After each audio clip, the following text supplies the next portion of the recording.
Hi everyone, Richard here at Calvin Wazoo, bringing you another video. And oh man, kind of tired right now. It's been a busy day at work, and I was thinking, oh, maybe I'll do this video tomorrow. But I thought, what the heck? Let's go with it, all right? But, it is after work, so it's Manhattan o'clock. So a little sippy if you don't mind.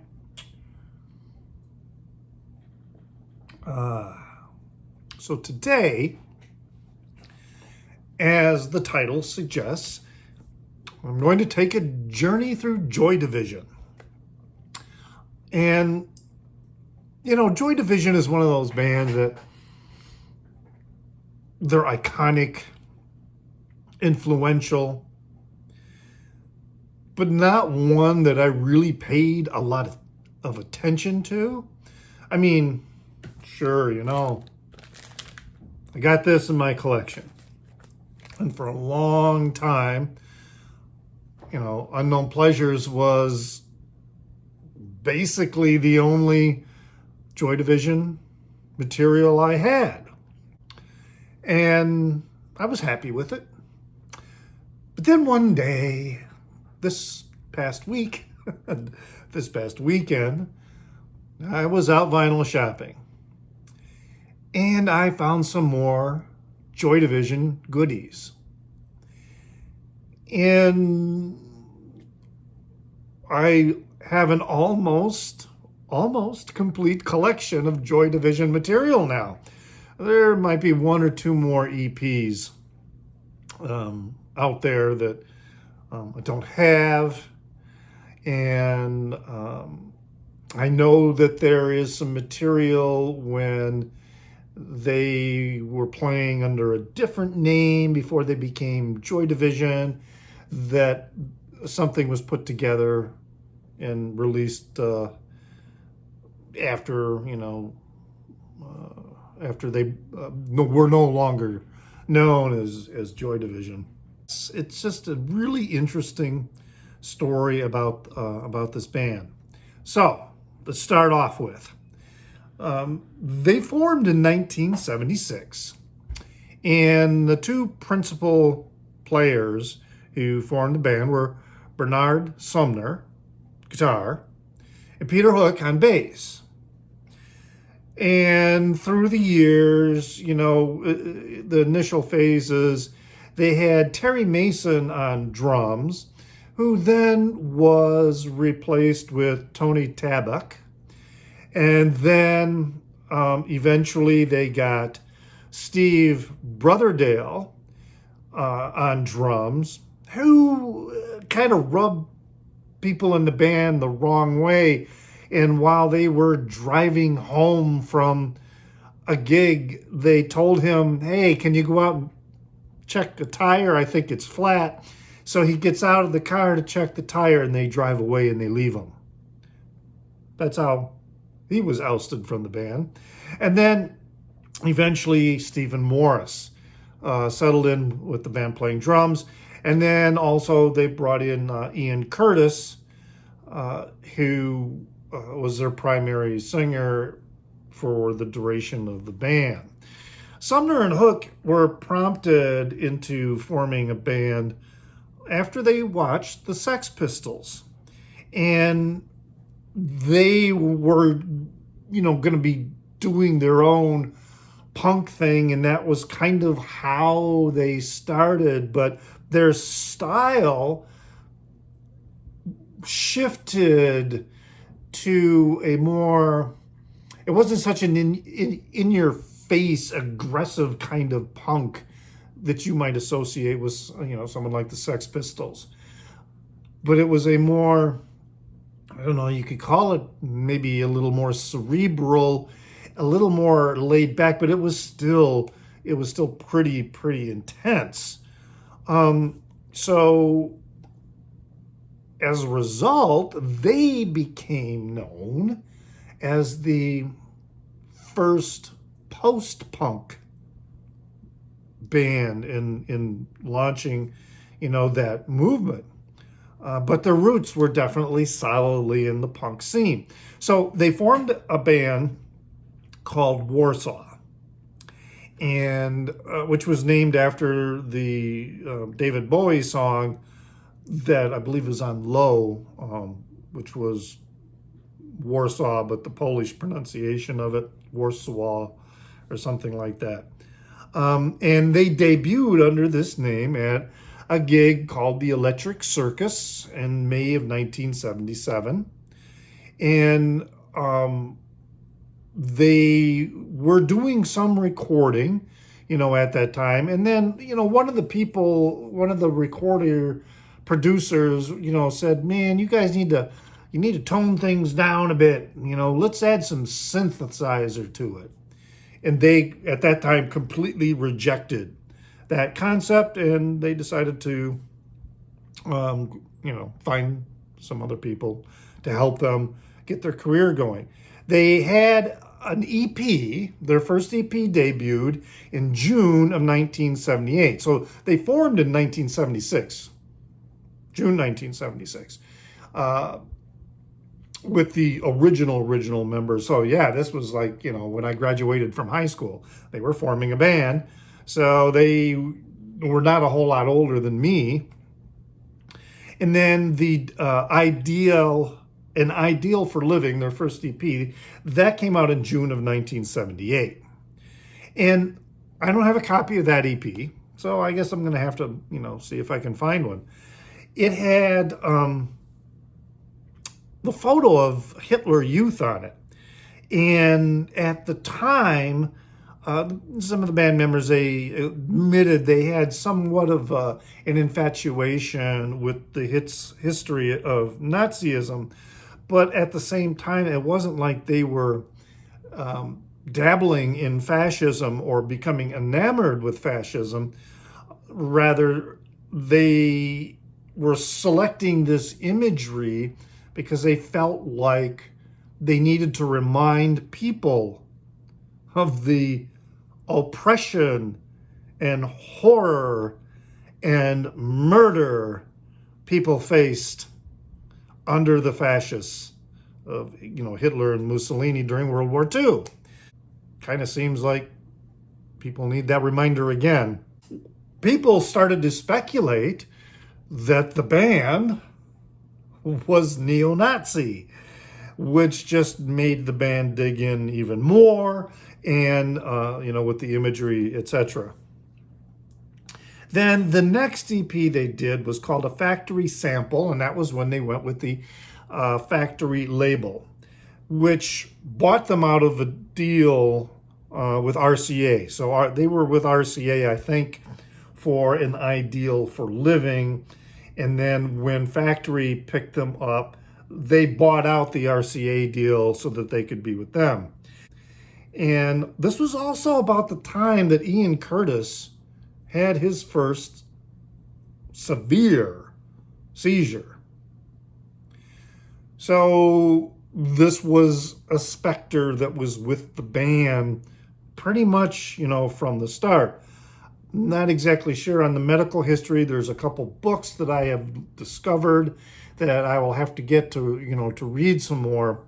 But I am suspecting that Ian Curtis had, knew that he had epilepsy, but perhaps it was petit mal seizures or the seizures were not that severe. But, about this time when they were hooking up with Factory, Curtis had a big one, a really major seizure. So here they are doing this stuff in, the summer of 1978. And then in April of 1979, that's when they began to record Unknown Pleasures, which is just a really amazing work. And it was released, they started recording in April of 1979. It was released in June of 1979. And, this is a reissue, very basic cover. nice texture. We've got the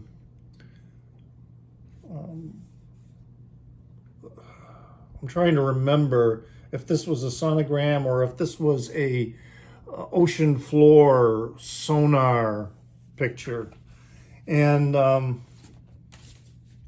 this was produced by Martin Hannett.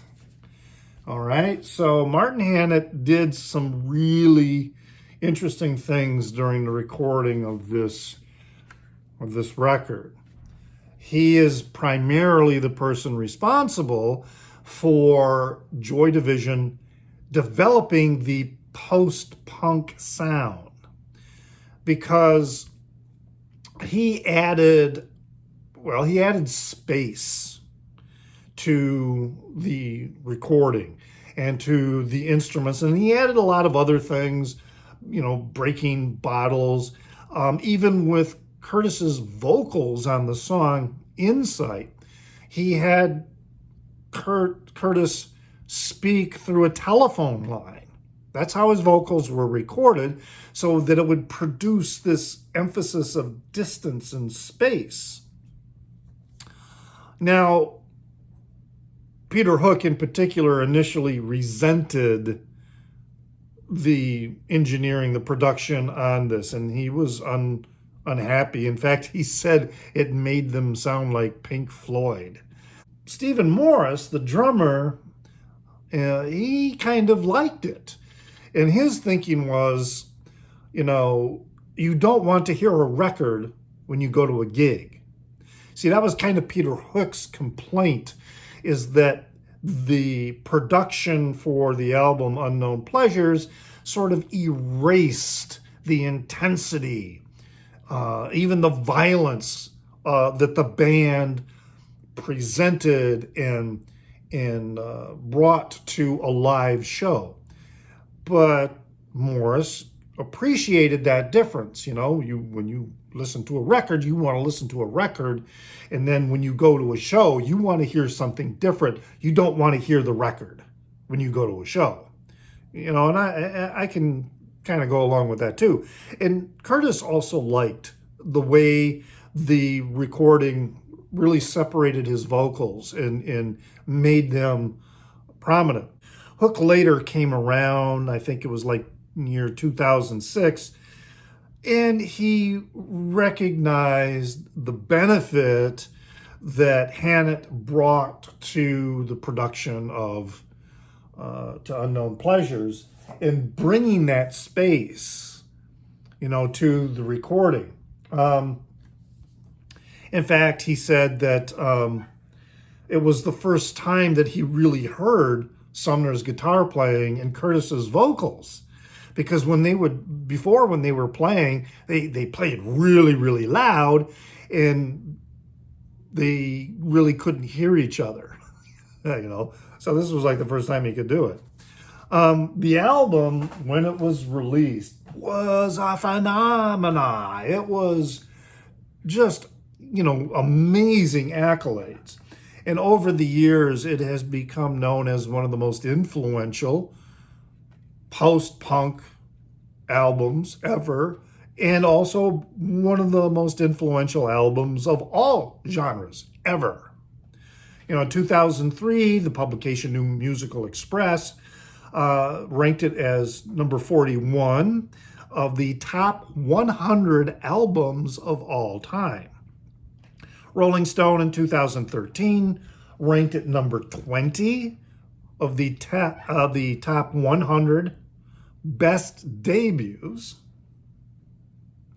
And then Spin magazine in 2003 also listed it, but they didn't rank it. They didn't give it a ranking, but they listed it in their list of the 15 most influential albums. 15 most influential albums.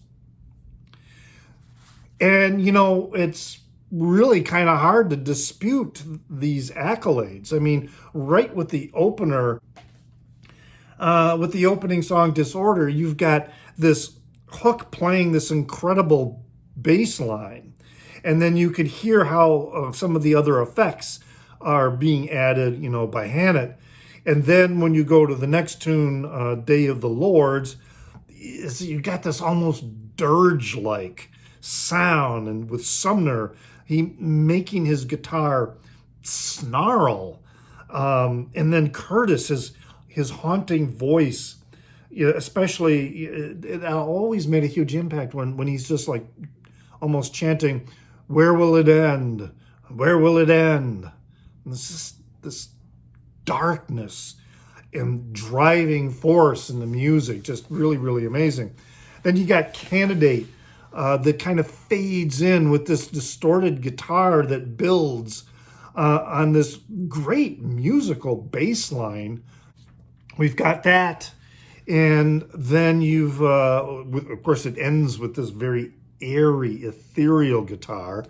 Then you've got Insight that kind of starts with this humming and some noise. Then the drums and bass fade in over that noise. And this is the song where Curtis's vocals are being recorded over a phone line. So his voice is sounding tinny and thin, but at the same time haunting, as though he's kind of speaking from the past. And, that's kind of the gist of the song, this notion that insight about ourselves and about our lives often comes too late sometimes. Then you have this interesting composition coming up with New Dawn Fades, because you have a guitar part that for the most part is an ascending guitar part juxtaposed with a descending bass line. And the intensity of these rise throughout the song until we have a solo at the end after Curtis has been singing. And then you get also these layers of the different, there's two distinct guitar parts, one being very distorted while the other one is very clean and picking. Then there's this interesting song, She's Lost Control, I should say. This is really interesting song because it also kind of speaks to the serious concern that Curtis was developing about his epilepsy. Because this song is about a real girl that Curtis knew through his work. I believe it was at an employment agency. And it was about a girl who had these epileptic seizures that basically prevented her from getting a job because they seemed to happen whenever she had to go in for an interview or something like that. And then Curtis found out that she died later in her sleep while having a seizure. And this really freaked Curtis out. So he developed this routine with his wife that, if he didn't have a seizure while they were performing live, because, that did happen, he would, he was already kind of a singer who would really get into the music and he'd be bopping around, but sometimes he would end up having a seizure, very serious ones that sometimes the crowd couldn't tell what was going on. So if he didn't have a seizure while he was performing on stage, then the routine was when he was at home with his wife before bed, he would stay up, his wife would stay with him and monitor him and wait for a seizure to occur, which it typically did. And then she would stay by him while he would be going through the seizure, and then go to sleep afterwards. Another song, this is followed up by Shadow Play, which has the best word I can come up with is interesting guitar solo, because, and I don't want me saying that it's interesting to come off like, ooh, that's interesting, because the guitar solo is really quite amazing. And it's probably the best arrangement in terms of the guitar part, on the album. It's really an incredible tune. Then, we've got Wilderness, which is sort of a comment on Christianity, and then the song Interzone, which is much more of a punk rock edge than any of the other songs. Still got to have my sippy. And Peter Hook on this one is providing the lead vocals while Curtis is providing some background vocals. And then it closes with I Remember Nothing. With this is another dirge-like song. With Sumner, he's kind of like rubbing and tapping the pick on the guitar strings, and then there's this glass breaking that was, thrown in by Hannett. And the song is, again, very haunting in that it's kind of speaking about the distance, both emotional and physical, the distance between people, between not just lovers, but, even friends. So really wild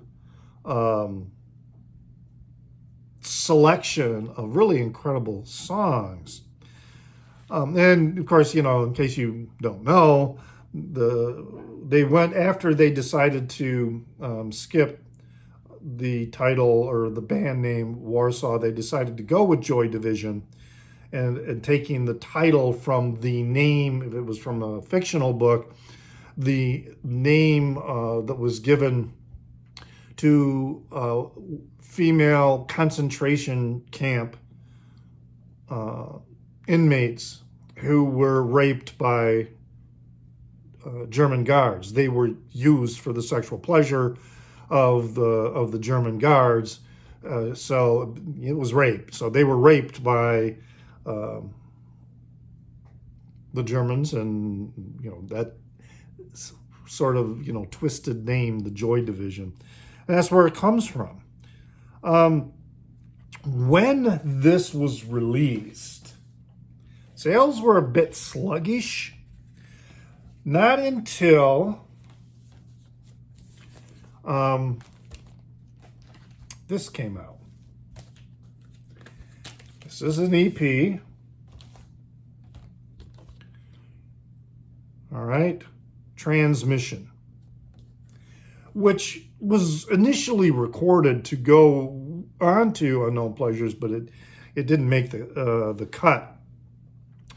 When this got released, then all 10,000, and this was released, October of 1979, and this was a song that they were already doing, as part of their set list.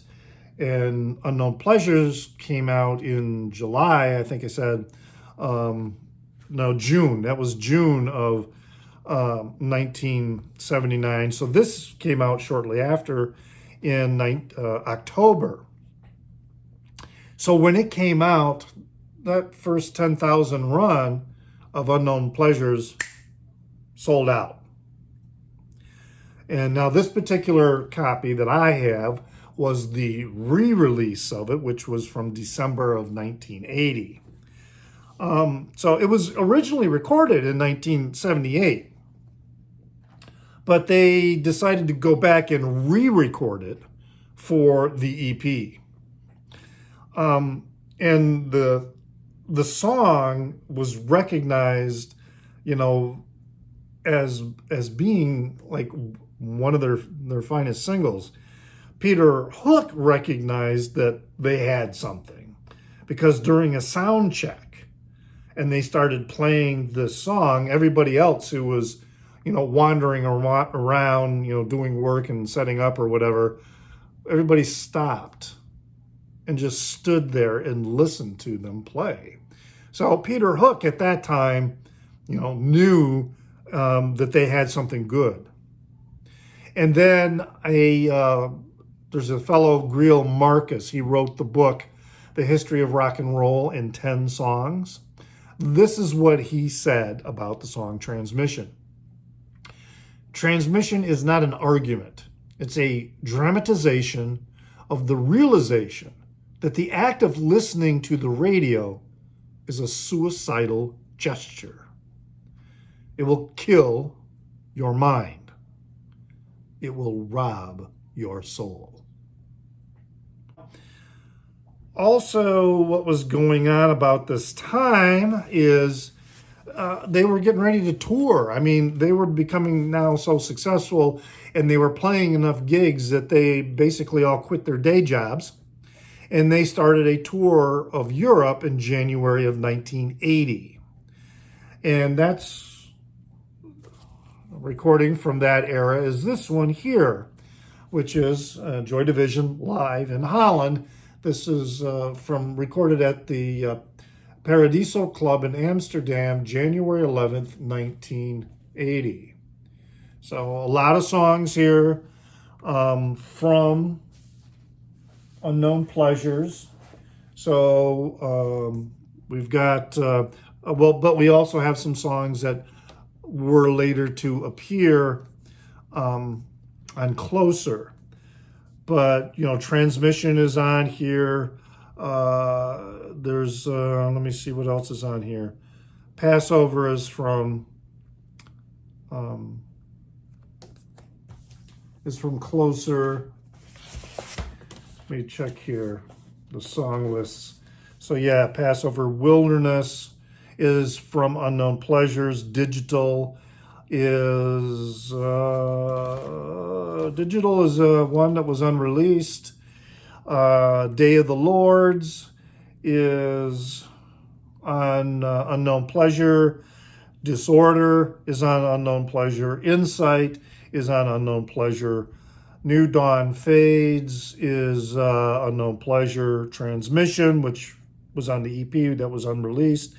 Love Will Tear Us Apart is another one that was not released on an album. These Days, and that was another one that was unreleased. A Means to an End, which was on Closer, and then 24 Hours, which was on Closer. So they were touring Europe, and then this is kind of also where a lot of other things started happening, with the band. And things started getting worse for Ian Curtis. It was a pretty intense tour, and although towards the end he only had 2 grand mal seizures during the tour, and it was in the last couple of months, so that would have been like maybe early March or in February when these happened. But then in March they did go back into the studio to start recording Closer, and his epilepsy was getting worse. And then also they were still doing some gigs in the London area, and he was having seizures during the shows, which was confusing to a lot of the fans because many thought this was part of the act. So it was difficult for Ian. He started feeling embarrassed and depressed about the seizures and the inability to control them. And so on April 7th of 1980, so remember they were touring in Europe in January and February of 1980, and in April of 1980, Curtis attempted suicide. The band realized this was a problem, but kind of like how Pink Floyd began to realize that Syd Barrett was a problem, but not quite realizing the significance and severity of it, the band kind of also, and I don't want to say downplayed, but they underreacted, to the situation. And they planned a U.S. tour, which Ian Curtis was very enthusiastic about, that they were going to launch in May. But Curtis his domestic problems with his wife were becoming more significant. He was carrying on an affair with a Belgian journalist that he met while they were touring in Europe. And also, he was really anxious about how the U.S. audience would react to his seizures. Legitimate thing, because I'm sorry, but Americans can be assholes. So the night before they were going to leave for the U.S. on this tour, Curtis, talks to his wife, and she had been filing for divorce. And he asked her, "Can you please drop this for now?" And he told her that he would contact her the next day and all that. But what he did is that night before they were going to leave at home, he watched a film. I think it was a Werner Herzog film. And then he hanged himself. That was May 18th, 1980.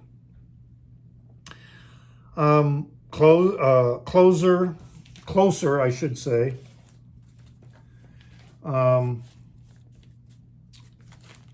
This album here, they had it recorded, and it was in the bag, was released in that July. Now, the band already had a post-band plan. They had already agreed that should anybody leave the band, they would stop performing as Joy Division, and whoever was left in the band would have to come up with a different name. So the notion that Ian Curtis's suicide certainly shocked them very much, but that wasn't it wasn't the only cause for the band to change its name. They had already had that in place, and then of course they became New Order.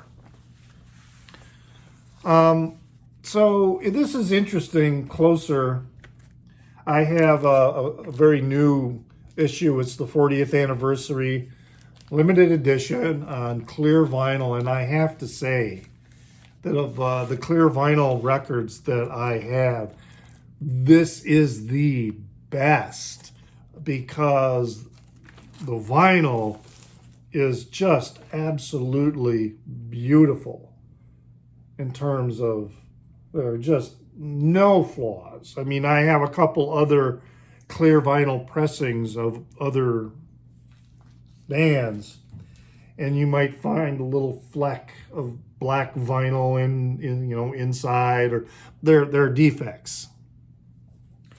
This is a beautiful, beautiful pressing, and it sounds really remarkable. Hannett again did a lot of things with the production to kind of bring that separation, to the music, which again, everyone praised Hannett for his production on the album. But again, Hook was upset. And as the story goes, Hook reportedly was so upset, he went directly to Hannett to complain about what he did with the record, and Hannett reportedly told him to fuck off. That was the end of that. Now, the songs on Closer come from two distinct periods. One being songs that are much more guitar driven, and then the other period, which was mostly songs that were written in 1979, and then the other one would be songs that were written in 1980, that have more synthesizer. They were starting to introduce synthesizer to their material, which was something they kind of rejected earlier on. So for the most part, when you think of each side of Closer, you can hear a difference, that side one is mostly the 1979 songs. Side two is mostly the 1980 songs. And each side does have a different sound, even though there's one song on each side from the other period. So the guitar-driven songs from 1979 include, and most of them are on the A side: Atrocity, Exhibition, Passover, Colony, A Means to an End. But then 24 Hours, which is the closer on side A, is from the second period of 1980. So then on the B side, you start with Isolation, which is a song from the 1979 period, and then the rest of the songs are from the 1980 period: Heart and Soul, The Eternal, and Decades. Critically, this is considered their finest album. And I mean, they only produced two. So, but nonetheless, the accolades were amazing and significant with Unknown Pleasures, but the accolades again for Closer are even more significant. One critic called it the crown jewel of post-punk. Pretty amazing. I kind of like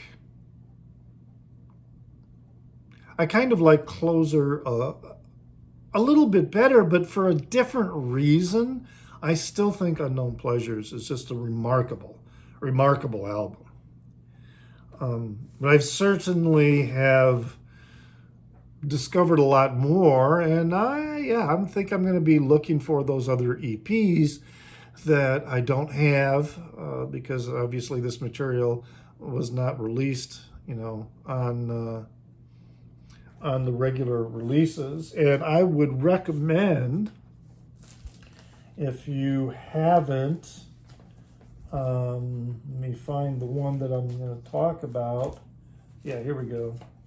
Making a mess over here where I'm keeping, but yeah, I would look up this one. The for a live recording, and it's not an unofficial release. In other words, it's not necessarily a boot. It's a pretty good. It's a good live recording, but you can definitely tell they are in. It's a live recording, and the venue is, not necessarily an ideal venue, but it's still a very good recording. I would highly recommend, picking it up, simply because of the way that it does mix together songs from the two official releases, as well as other songs that were not released except on maybe EPs, or maybe have gone unreleased altogether. So, yeah, if there's something else about Joy Division, share a comment in the Down Under.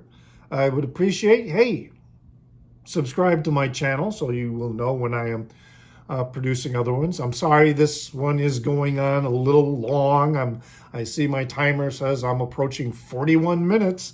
It's a long one. It's going to take forever to upload. But I really wanted to spend some time talking about Joy Division and their history and the amazing material that they did create, and some of the story that is behind, the music. So I hope you enjoy it, but as always, I hope you will enjoy your music and enjoy it every day.